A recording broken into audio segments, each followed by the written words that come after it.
Welcome to True Crime Tuesday, formerly True Crime and Coffee Time, but we're going to try to always stay on Tuesdays. We are doing Kate Bender. They are known as the Bloody Benders, and it's actually a family of serial killers, but for some reason the coloring sheet just hones in on Kate. So we'll try to only talk about her, but her story is probably going to be muddied in there. It is a Kansas-based crime, and they had their spree between May of 1871 and December of 1872. They had a cabin, and it was their family that they kind of split into a living quarters and then a general store where they sold dry goods, and that's where their kitchen and table and everything, and the travelers could stop, get a meal, and spend a night. The parents were John and Elvira, and they both know very little English, and Elvira is actually called the She-Devil by all surrounding neighborhoods. They're young at this time, so it was like he was known as being attractive. He had German accent, and that man presenting, they're like, well, who's this one? Was the son. So he kind of became the initial speaker of the family. They're kind of like a cult.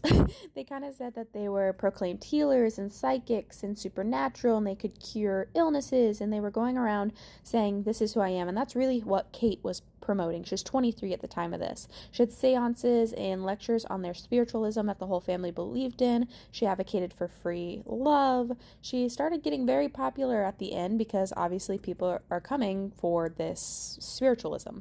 They attended regularly, Kate and her brother, at Sunday school, but the elders of the family kept to themselves very, very, very, very much. They were believed to be German immigrants, but there was no documentation and no proof, so they don't know if it was Germany, Norway, or the Netherlands.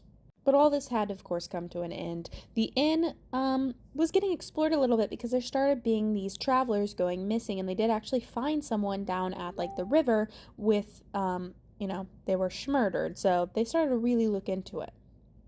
But the inn was like, this man that was found, actually, he had problems with the indigenous, so maybe the indigenous got a hold of him. It's surely not us.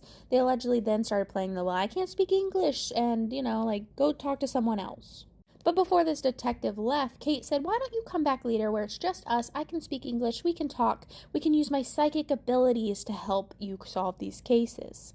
Some of these murders are very brutal, so I'm not going to discuss them all in detail, so I do kind of recommend you do your own research. But there's this suspicion of a trapdoor in the cellar beneath the inn, and when this started, they moved the cabin, they looked, there's nothing there, but there is blood at this point. So they start coming back and searching again.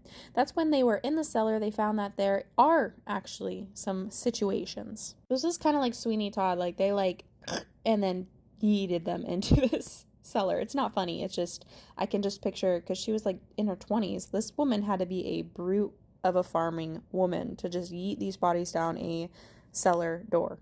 Now, there are people that stayed at the inn that did actually survive, and there was no reason to it. They did kill some people that were wealthy, but really it was boiled down to they were doing it because they found joy and a thrill in doing so.